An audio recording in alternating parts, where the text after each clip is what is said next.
શંકુનું પૃષ્ઠફળ. શંકુના પૃષ્ઠમાં વાત કરીએ આપણે સૌપ્રથમ કે શંકુ આકાર આપણે જોયો છે બધા આ રીતનો હોય છે. શંકુ આકારના અંદર નીચે વર્તુળ આકાર હોય છે. વર્તુળ આકારના અંદર વર્તુળના કેન્દ્રથી વર્તુળ સુધીના ભાગને ત્રિજ્યા કહેવાય એટલે આપણે આ કીધું. એ કેન્દ્રથી હાઈટ ઊંચાઈ એને શું કહીશું આપણે h. અને જે ત્રાસી ઊંચાઈ છે એને તિર્યક ઊંચાઈ વંચાય જેને આપણે l કહીએ છીએ.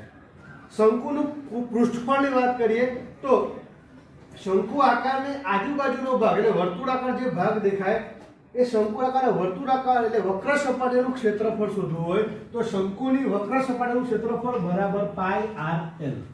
એનું સૂત્ર છે પાઈ r l. ત્યારબાદ જો પ્રશ્ન પૂછાય કે શંકુનું કુલ પૃષ્ઠફળ એટલે વક્ર સપાટી વત્તા તળિયું તો એનું ક્ષેત્રફળ શોધવું હોય એટલે પૃષ્ઠફળ શોધવું હોય તો એનું સૂત્ર છે પાઈ r કૌંસમાં l વત્તા r.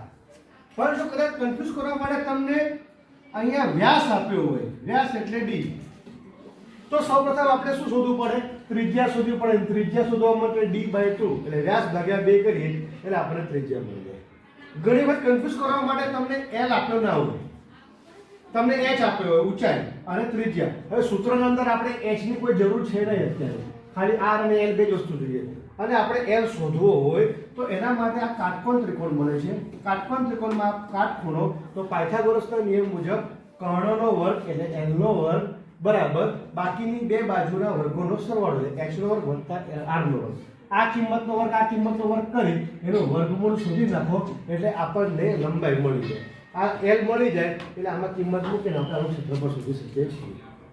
આ દાખલાના અંદર પાઈની કિંમત કોઈ પણ જગ્યાએ મૂકવાની થાય જો સંખ્યામાં તમને આપેલી હોય તો જે આપ્યું એ લખવાની, ના આપ્યું હોય તો બધામાં 22/7 લખી અને દાખલો ગણવાનો રહેશે.